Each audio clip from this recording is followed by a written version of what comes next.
Welcome to Hustle and Pro, talking sports from youth to pro.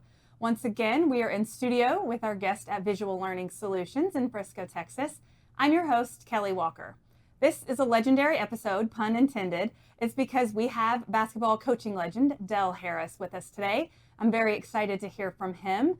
I'm going to first introduce you to one of our sponsors, and then we'll be right back and get moving with today's episode of Hustle and Pro. This episode is sponsored by Tumbleweed Textiles. Tumbleweed Textiles t-shirts, hats, tanks, sweatshirts, collared shirts, plus houseware items, and so much more are authentically Texan. Their unique designs are hand-drawn and inspired by Texas music, history, food, and fun. Find the latest from Tumbleweed Textiles online at shoptwt.com, or better yet, visit the Tumbleweed Textiles flagship store in the heart of the Rail District on Main Street in Frisco, Texas. And now, back to the show. Welcome back. Let's get this episode started. I don't want to waste any time because I have so much I want to talk to our guest about. So welcome, former NBA coach Del Harris, to Hustle and Pro. Thank you. Good to be here. Well, like I said, I'm excited. We have a lot to cover. But I guess I want to start with that you've worked in basketball for, I think we're going on 63 years now. So you have a long list of coaching, your experience in coaching. But I want to hear from you, like, what's the arc of that look like to you? What are some of the highlights and the points you want to hit on that long 63 years? It's amazing when you throw that number out there. I spoke to a group of young kids at Legends basketball camp yesterday, and I mentioned that I'd been coaching for over 60 years, and those kids look like what, because their parents are 20s and 30. They're 5 and 10 years old, and they don't even know what 60 years is. So it's just been incredible. It's not something when I were their age I would have ever expected to have happened to me. But 1959 was my first coaching, and I didn't even intend to start out as a coach. I'd played and had a nice college career at Milligan University in Tennessee, and I was going to be a preacher, and I was going to go to seminary then the next year. And I got a call 2 weeks before seminary was supposed to begin from my major professor in college, and he said, I've been thinking about you, and I think you'd be better off working a year before you go. And because we'd gotten married when I was in college, and we didn't have any kids or anything, but it was just his thinking on it. And he's the kind of guy that, if he had said, well, I think you ought to join the Army first, I said, well, where do I go? Right, yeah. And you trusted his insight. So he said, but if you agree, I've got a job for you already lined up. And it was coaching a junior high basketball team just a few miles from the college. And okay. And I had such an experience with these kids who beforehand had nothing. I mean, it was in a very depressed area, in the hills, and great kids, but just no opportunities. Yeah. And we just started beating up on everybody, and it became big news in Johnson City, Tennessee, where the newspaper was, and they had covered me playing for 4 years. And now all of a sudden I had this junior high team that was scoring over 100 points. Oh my goodness. Yeah, in 6-minute quarters. So that would be halftime of an NBA game. We'd have 100. And we only did that about 4 times, but only 4 times of over 100. Yeah, but anyway, so at that point, I thought, well, I'll try both for a while, which I did in high school. But I coached in Indiana high school, where I was from, not Tennessee, because that was where basketball was the biggest, particularly at that time, a long time ago as we're talking. And so I coached in high school for 4 years. And during that time, I decided that what would be a good thing would be a small college coach like my coach was, who died just last year, as a matter of fact, at 95. And so I applied for a small college job after 4 years and got it.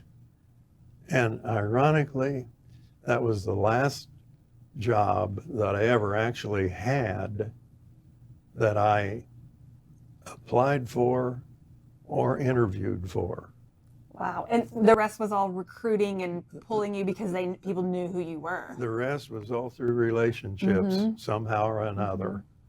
And regardless, I mean, whether it was I started coaching in the summers in Puerto Rico in the pro league there, and we won 3 national championships there, and I was coaching against NBA, ABA, and D1 coaches largely.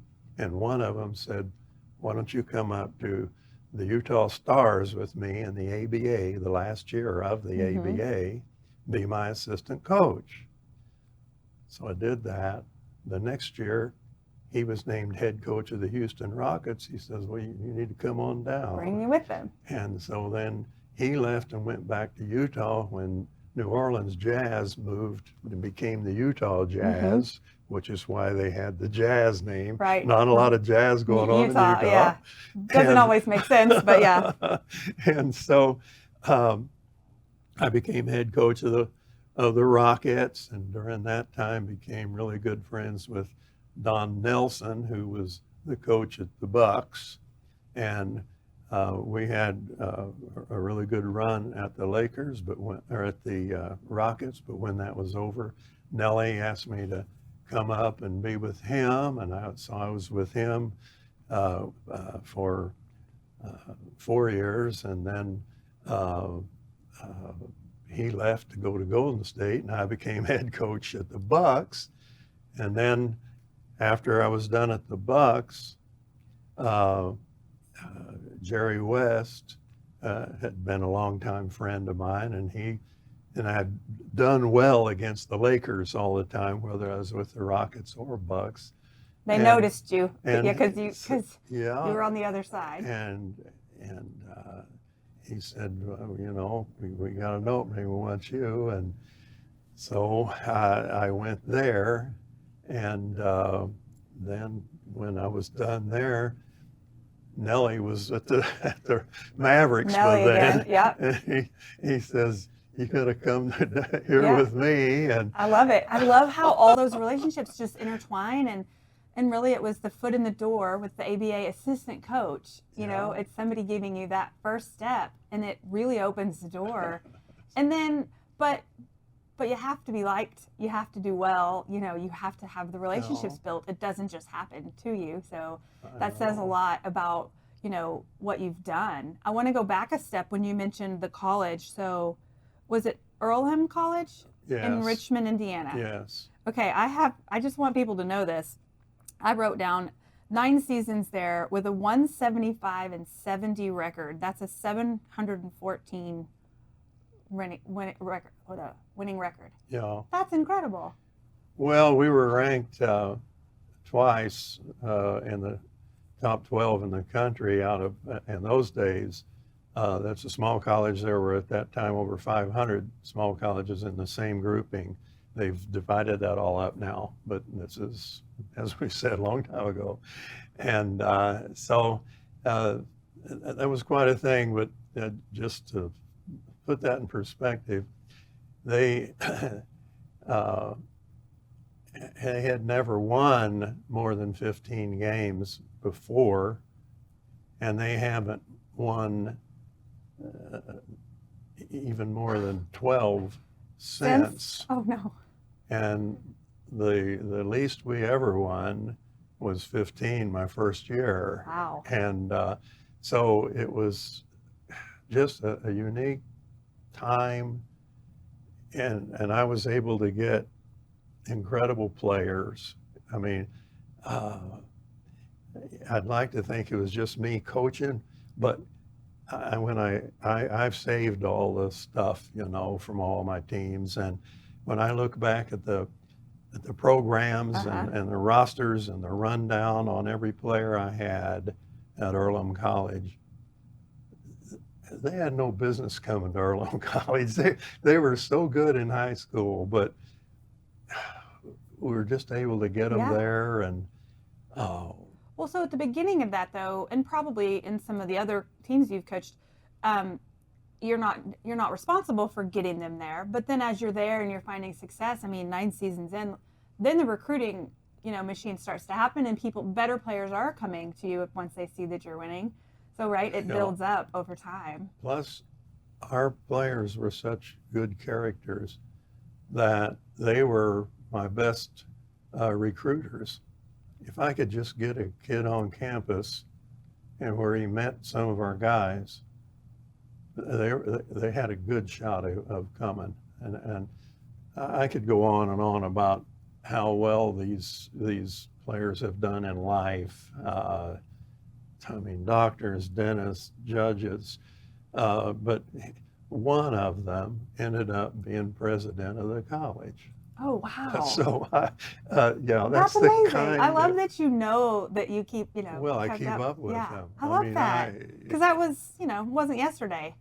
That was a while ago. So I love that you even, followed them and as they grew into, men, because that is part of your job too, is when you're coaching at those younger stages, you're helping these young boys and men grow into adulthood because they spend so much time with you, right? So that's a big part of your job. At a critical time in their lives. That was the whole thing. After all said and done, with 60 years of all of it, it's the relationships that were formed with the players or with certain people within, the area or whatever, that are the most important to me. I mean, we were fortunate enough to have had a winning record almost every year. We had a couple of years out of those that weren't, but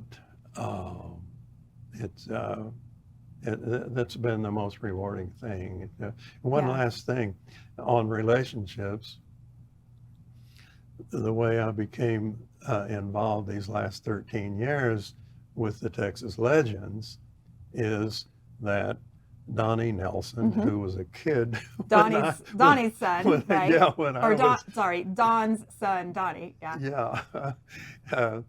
He decided to buy a franchise, and he hired me to come and be the general manager from the very start. Right. The first year we didn't even have a team. We just were getting organized. Building it, yeah. And then this is our 12th season. Yeah. So I love that. It's great. I love the days, like the Don Nelson and Donnie days. And one of my best friends has a dog named Nellie, and Carlisle, and so I love the Legends, the whole family aspect, and that I love how they bridge the Mavs and the Legends in Frisco, and there's so much back and forth between the two. It's become a big community factor. It's really well done.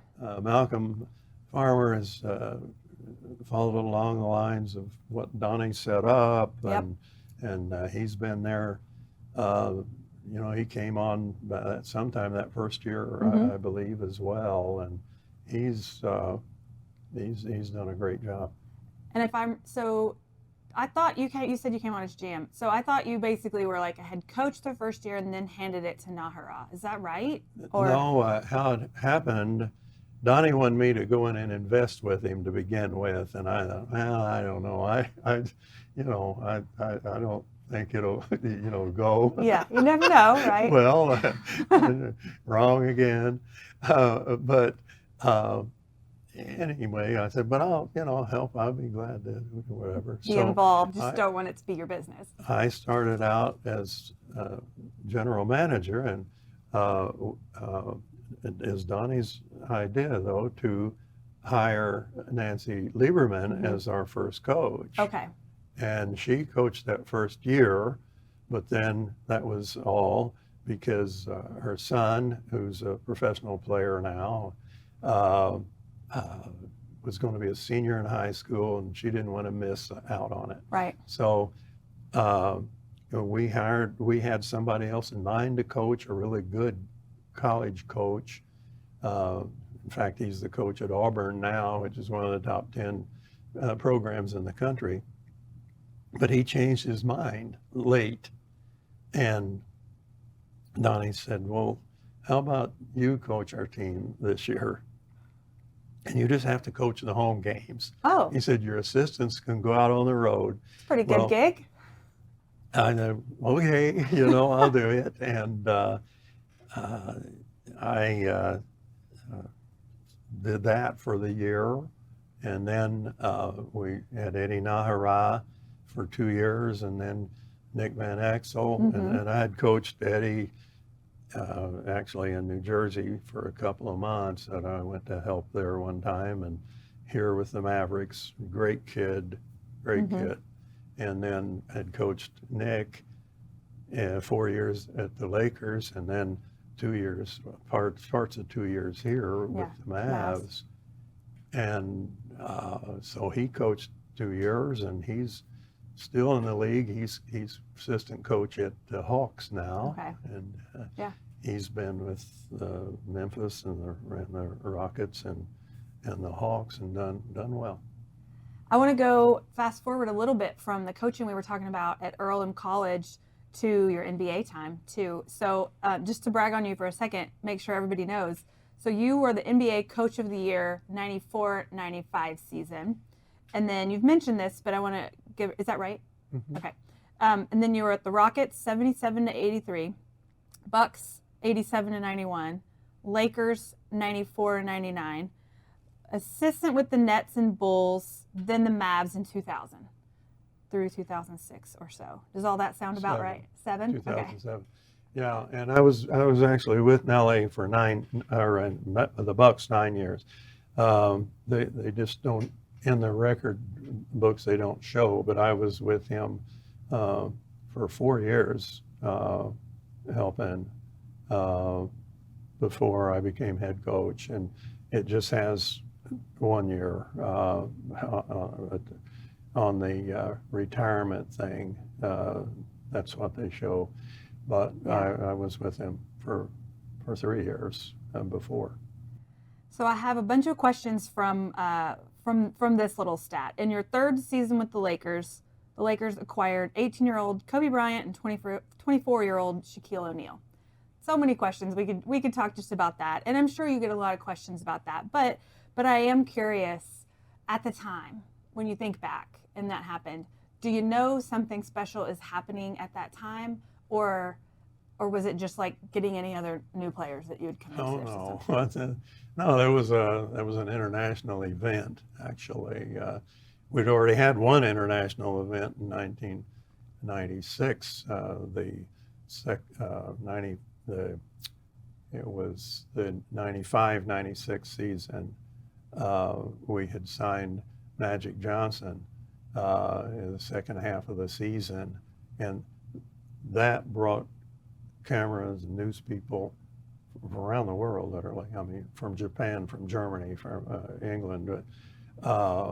Everybody's eyes were on the Magic Johnson. Yes, coming in because mid-season. nobody thought he would ever play again. He was out for 5 years, and he came back, and the first practice, that's what it was like an NBA Finals. Yeah, with the attention on it. Yeah. I mean, it was, and then every game was huge. He only played the last 32 games, and he did well.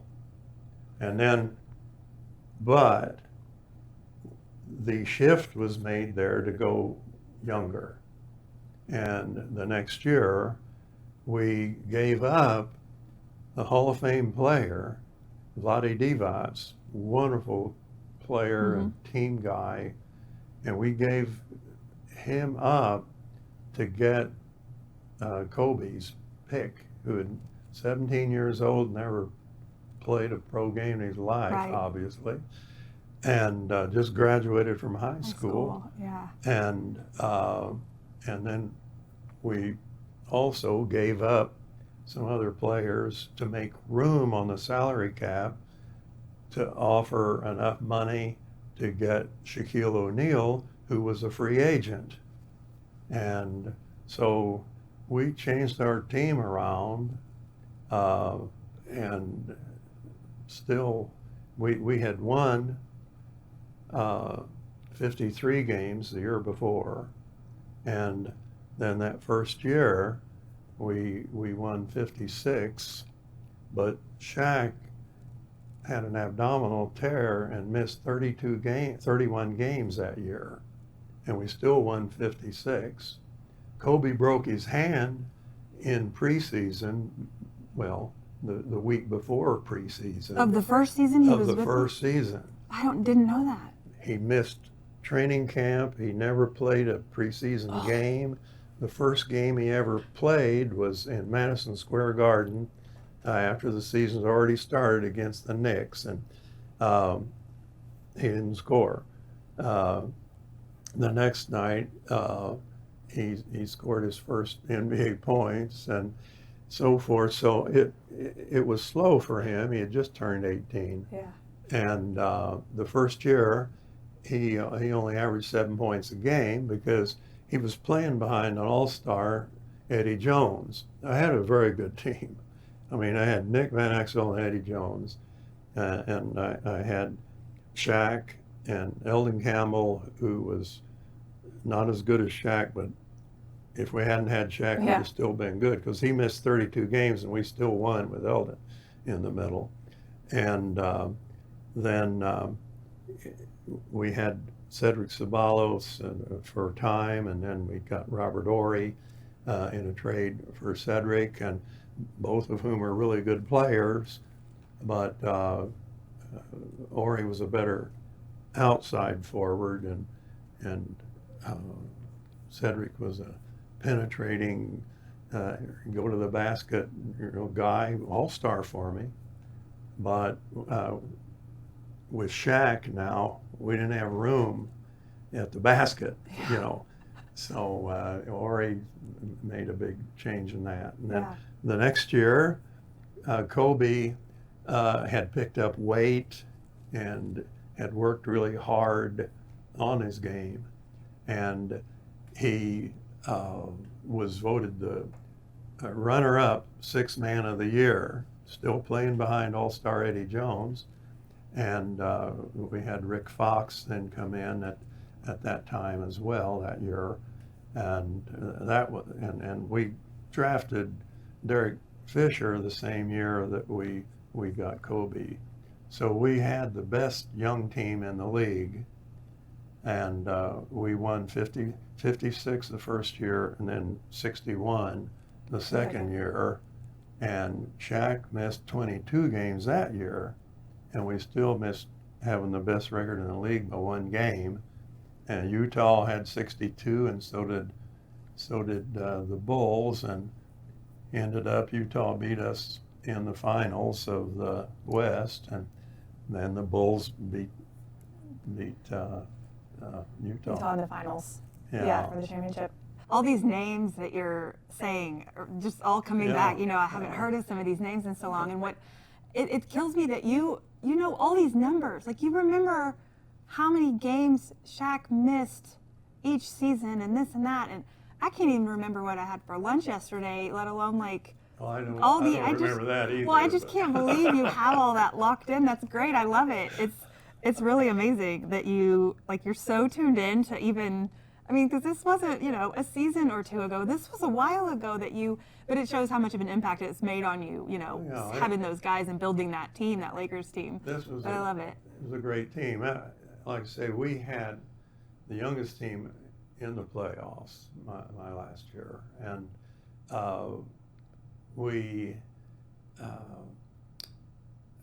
actually beat the Bulls the last time we played them that season by 20, and without Ori and Van Exel, and they had everybody. And we had beaten Utah 3 out of 4 during the season, but we couldn't beat them. Isn't it crazy in the how playoffs. playoffs, like regular season, you can feel good about some of them because it happened in the regular season, but playoffs can be so different because it's so deep into the year Yeah. with your injuries and just a few key players switch, Well, with gone or us- something, but or just the momentum shifts. Do you believe in that? That also.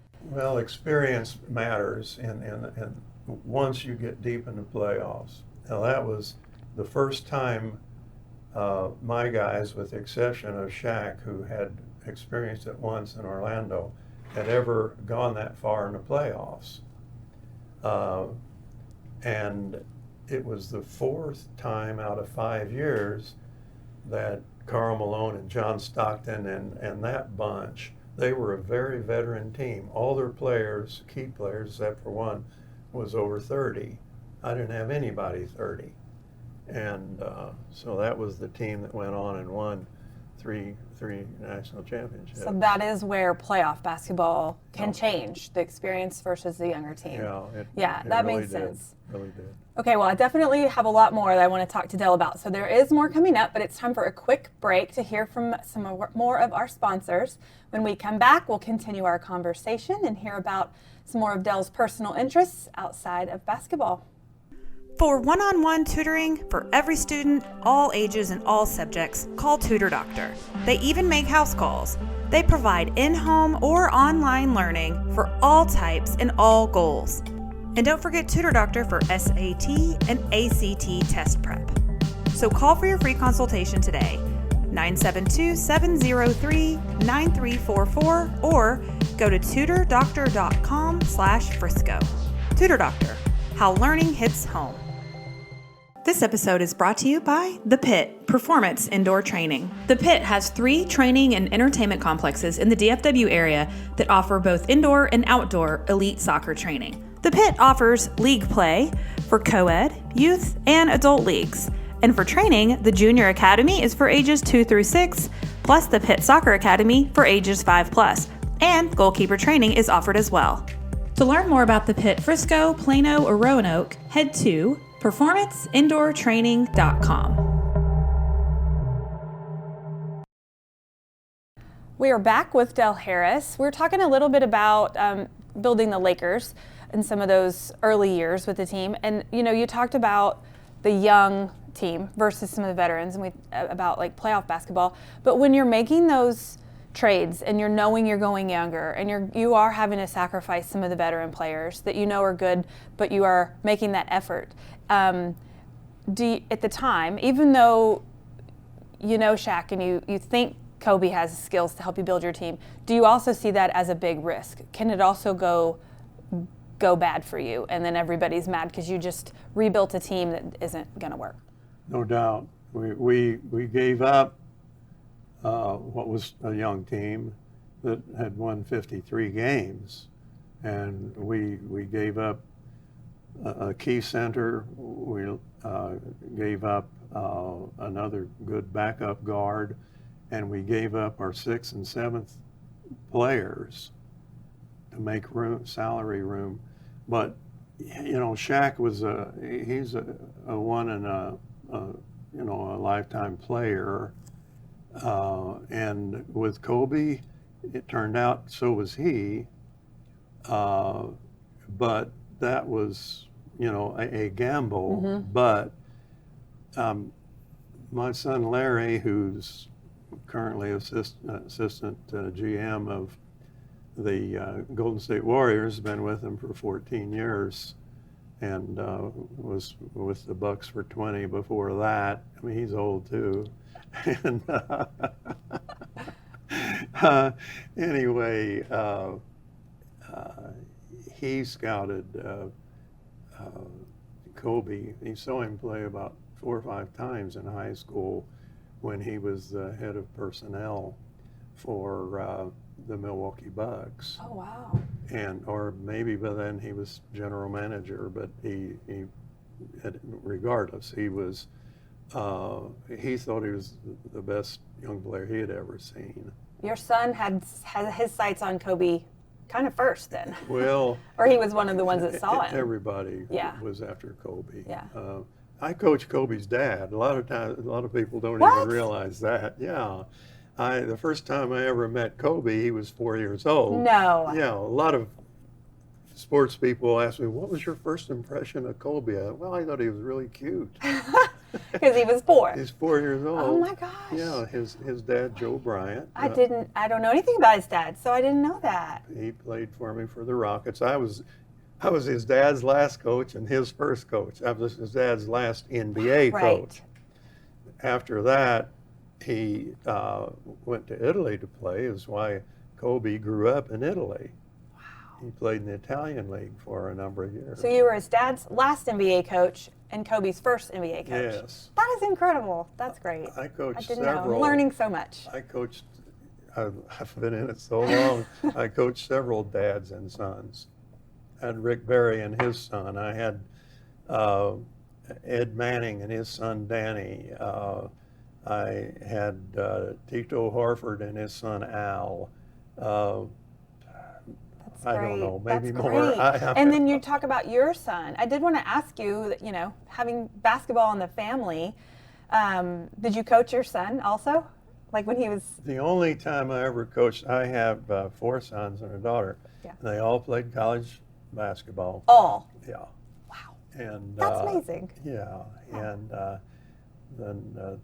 And all of them have taken their hand at coaching at one time or another. But only one of them is currently coaching, and that's my youngest one, Dominic. He coaches young kids. He gives private lessons and little group lessons out in Los Angeles to players out there. Has been doing it for about 5 years. And I love that. one day he may be, in the pros as well. But and your wife. Now I know. Did you guys meet while you were both playing basketball or coaching basketball? No. Or there was some Yes. basketball connection with Ann, your wife, also, right? Yes. She coached high school in Houston. And anyway, a long story, but during the big downturn back in the mid-'80s, that anybody from Texas that was alive at that time knows, it was a bad time. Oil went down to $10 a barrel. And anyway, like I say, it was a bad time. And I lost everything at that time, and went through a divorce and so forth. But after that, I got married to Ann, and she had coached basketball in Houston. Mm-hmm. And so anyway, when I became head coach of the Bucks, that's the year we got married. So I love that. I also love that that Ann, y'all have the basketball connection too. And I told her I'm going to have her on this show one day, and she said, "Why me?" I said, "I just learned that she was a golfer in college, also, right?" Yeah. And so she's got a lot of sports things to talk to me about too. So one day I'm going to get her in Miss here. Frisco. I know she is. Yes. She gives more time and effort. And She does a money. lot for this town, a lot for the people in the community. Yes, for sure. You mentioned when you talked about Kobe's dad moving on to play in Italy. So I want to touch on the international side also of your coaching, because that is a whole nother side of your coaching experience. So tell me about the international resume also. Well, it started in 1969 when I was coaching at Earlham College, but in the summers I was contacted about coming to coach in the Pro League in Puerto Rico, and was coaching against NBA and ABA and D1 guys, and which is the connection I made. But I became the head national coach for 2 international events, and we won a gold, and a silver in international competition. It got me known internationally. Sure. And so then, again, through relationships, the Canadian national team, the head coach there, Ken Shields, asked me to come and be an assistant to him for the World Games in 1994 in Toronto. And then USA Basketball asked me to be assistant coach to Rudy Tomjanovich, who had played for me and been my assistant coach at Houston for the World Games in Athens, Greece. So when you get that call, do you even think about it, or do you, since you know him and do you just say absolutely? Like, is that something that you No question. you just have to do, right? No question. Rudy was he's a Hall of Fame coach. Could have been a Hall of Fame player, but he got injured. He's just a wonderful friend, and that's the highest compliment I think anybody gave me. They allowed him to hire one guy as an assistant, and he could have hired anybody. Yeah. And I was his last coach. I mean, I was the one that had to tell him, Rudy, For done. not going to re-sign you. That can't be easy, but you say you remain friends, and obviously then he pulls you back into his life. So he stayed and became my assistant coach. Yeah. And anyway, for him to ask me to do that, I mean, there's no question I would have done it, and that was an experience in itself. In fact, somebody tried to make a movie of it for TV, and it hadn't been shown yet, but about that particular tournament, because it was during the lockout, and we had to go and perform with no one who had played in the NBA. Oh, because you had to year get other before, players that weren't. And nobody that had been drafted that year. Wow. So we had open tryouts in Chicago. We invited about 25 guys. A couple of them had played in the NBA a few years prior, but didn't make it and were playing in Europe or somewhere. Well, anyway, we put together a team, and nobody thought we had a chance, and we got bronze. And I think we got cheated in the Russia game, or we would have gotten a gold. But Wow. and to put it in perspective, that was the 1998 Worlds, and the next Worlds, the USA with 12 NBA players finished sixth. Oh, wow. And it was in Indianapolis. It was Wow. in the U.S. And in the next Olympics, Rudy was the head coach, and we won in Sydney, but and I didn't go with that. But the next Olympics were in Athens, and I was the head coach of China in Athens, and the USA had 12 NBA players, and they just finished with a bronze there. So Rudy's team finished with a bronze in the Worlds, which is a harder tournament than the Olympics. The Olympics just has 12 teams, and they're limited to like 3 European teams. In the Worlds, you get, depending on the years, now it's 24 teams. You got to play a lot more games, and they have all the best Euros in it. Got to get through all the Euros to get to the end. You do. Yeah, harder tournament. Well, I hope that you said they were shooting footage of that. I hope that turns into something. It's kind of been neat with some of those things coming up lately. This isn't sports related, but like the Beatles, all this footage that we're now seeing of the Beatles behind the scenes. That was great. Of by a the documentary. way. It's so great, right? And then like last year when The Last Dance comes out, and it's all this footage, and I watch it. Not only am I in awe because of what I'm watching and just the Jordan's story, but I'm sitting there thinking, how do they have all this footage that no one Yeah. has seen? And like, how do you hold on to that for so long and not get it out there or make something of it? But it ended up being worth it, right? Because of the timing, and then we're all home in this pandemic and everybody sees it, and you get 10 hours of this story that's like bringing back all of this, old, really good old memories and stuff. So I got news for you. They're coming up. It's going to come up soon. The history of the Lakers in those 80s, in the 1980s, the great teams that they had in the 1980s. They've cut that. And then another group has already filmed, but it's not in production yet. They'll do it whenever they do it. Mm-hmm. But is another one, and those are the Magic Johnson years. Okay. Then they have the Kobe years.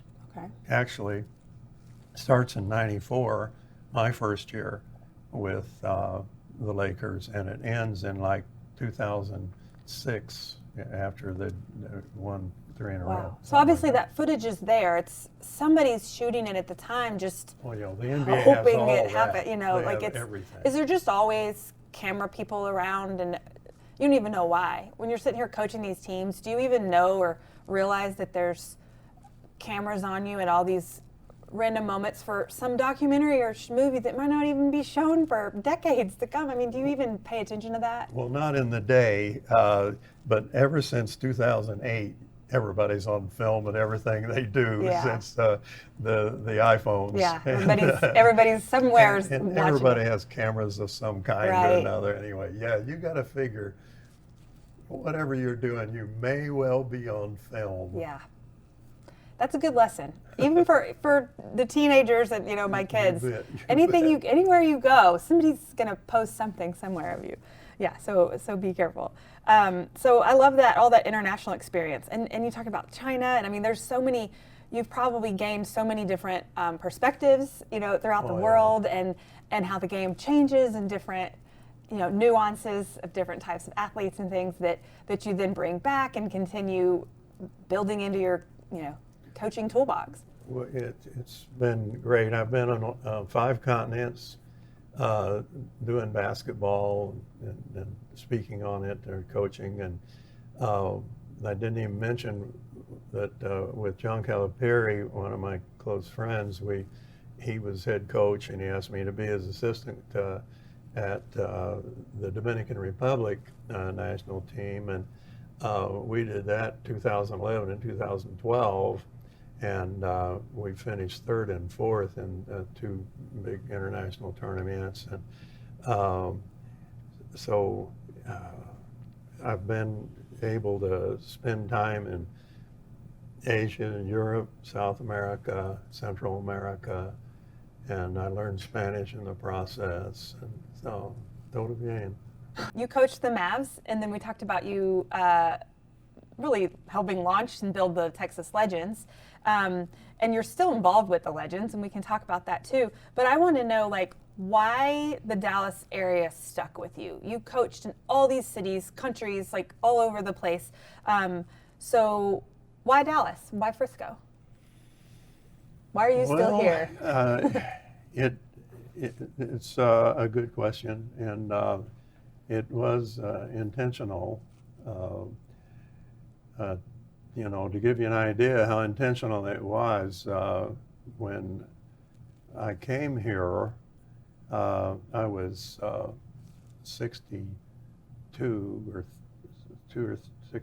3 years old, and knowing how changeable and uncertain NBA life can be. Sure. One wouldn't have expected a person to come here as an assistant to Nelly for a new owner named Mark Cuban, to a franchise that had the worst record in all sports in the 90s. Ouch. Yeah. And in 2000, I showed up in March of 2000. for the last 20 games of that first season that Mark owned the team. Only Mark didn't own it till January of that team, Okay. of that year.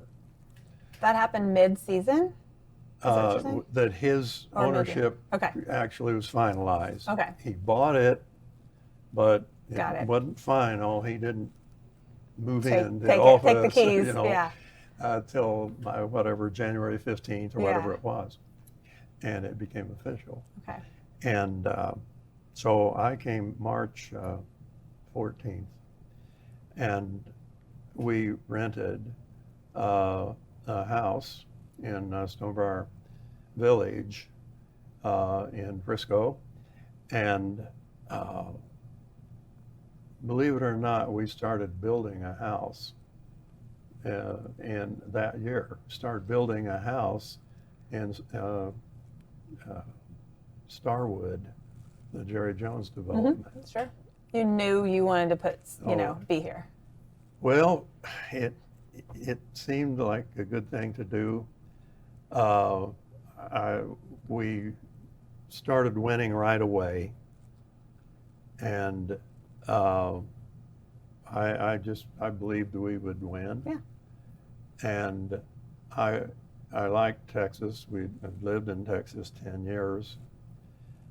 I liked the weather, and I thought, well, I'd like to live in a small town, and Frisco is just about 30,000 people.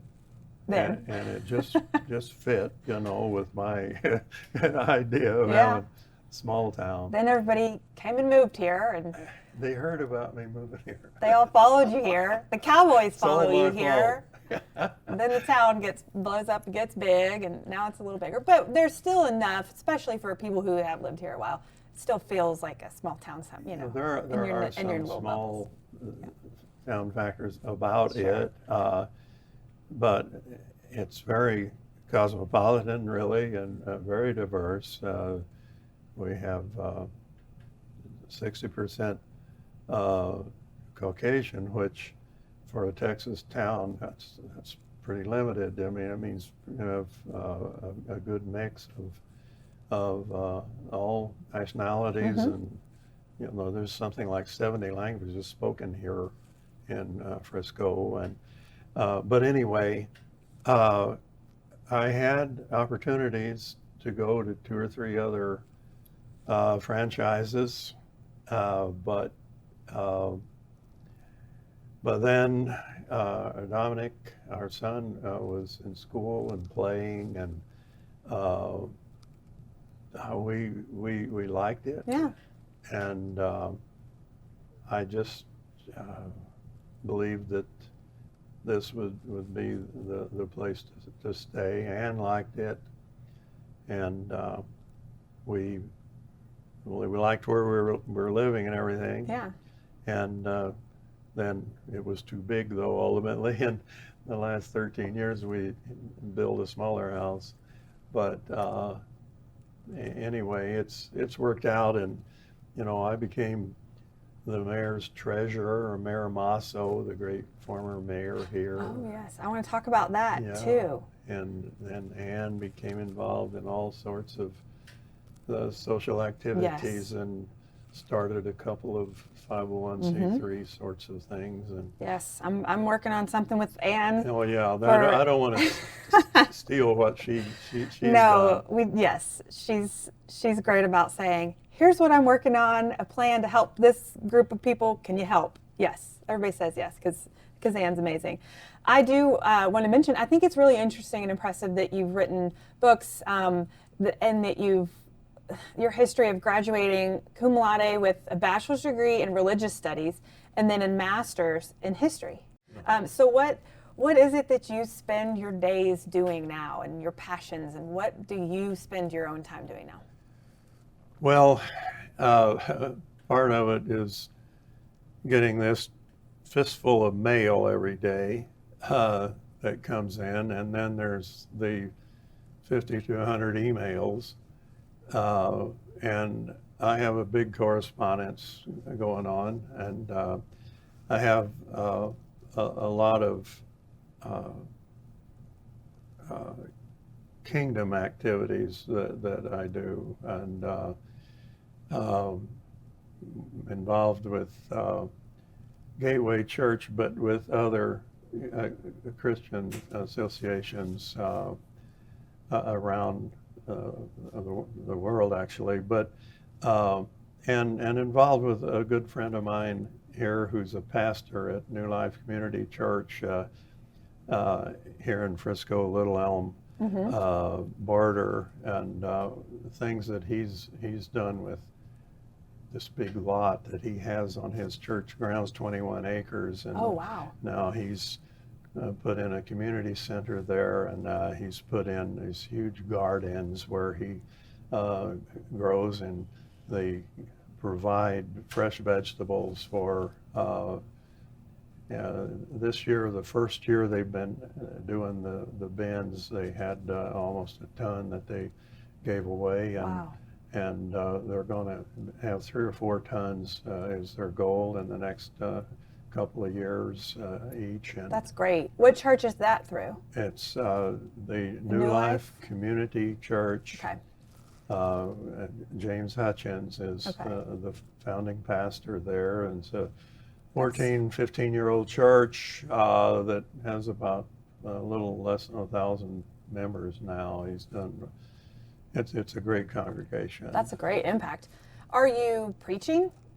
Are I you speak. marrying people?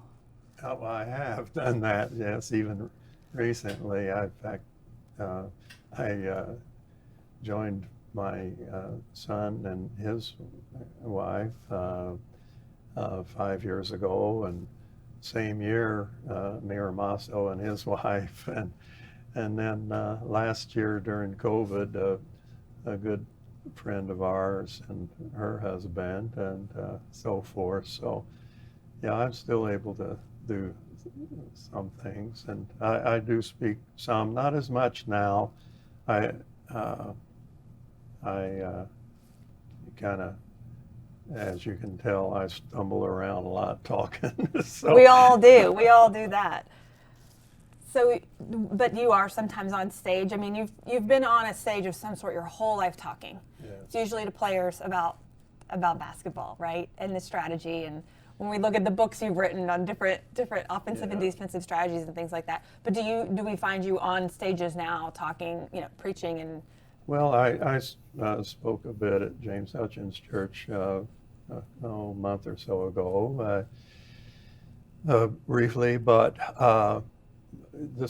most of the speaking that I've done has been on the basis of the book that I wrote in 2012, the book On Point, which 4 Steps to Better Life Teams, and that's a book that it involves relationships and unity as much as anything, and just ways to be a better teammate in life, and you're on various life teams as you're born into Sure. one, and then as you go on through life. Yeah. And, So using the analogy of the sports and teams, but as it really applies to life. It involves, to an extent, leadership, but it's not the primary goal. The primary goal is to develop an influence quotient where you can influence others for good, but you don't have to be the leader, the dominant guy, chief, because if you have everybody that's trying to be a leader, you can't have a team. Right, They go in different directions. Yeah. The dynamic. I love that. And it all really circles back to you as a coach. That's seeing the players, putting the pieces together, and motivating them to do their best work, right? Yeah. And I, like I say, I've used that book as a basis for, I don't know, 100 or more speeches. I haven't kept track, but as recently as 2 or 3 months ago, to a business It's timeless. conference. The idea is timeless, right? Yes, it is. And we all need those kind of tips and pointers. So one last thing, is there anything with all this, 60-something years of coaching and all the things that you've done, is there something you are yet to do that you haven't done that you still need to tackle, or you wish you could go back and do in your basketball life, or have you done it all? Well, no, you've never done it all until you've done it all. But now my goal now is just to finish as strong as I can as an individual, and whenever that end may be, it's not too far off, that's for sure. And so, and just open to whatever I'm presented. I think the impact you've made on countless number of young people's lives through the sport of basketball is amazing. I mean, you might even know. You probably have a number in your head of how many people you've coached, but I can imagine it is a huge number. I don't, as a matter of fact, that it is. But it is a huge number, and so the impact you've left on the sport and on all of these players and team, and your coaching staff and teammates and friends that you've made along the way has been enormous to the sport. So, well, it's been all a blessing to me, and if I've been a blessing to somebody else, that's even better. But no, I never imagined any of this. Like I say, I didn't even apply for most of it. Yeah, it happens as you make those paths and connections. Open. Yeah. Well, I have really enjoyed meeting you, and I love that you were able to come into the studio with us today and have a face-to-face conversation. So that was really exciting for us and my team here to get to know you. Well, that was my pleasure. What you do when you're old is talk about old stories. So we love it, though. I love it. I could listen to you talk about them all day. So thank you for being here. Thank you. And thank you for joining us for this episode of Hustle and Pro. I hope you found us on your favorite podcast platform, or if you're watching the show on YouTube, however you find us, be sure to subscribe so you know when the next episode of Hustle and Pro is out. And please like and share with your friends. It's easy for you, and we love seeing your feedback. We'll see you next time on Hustle and Pro.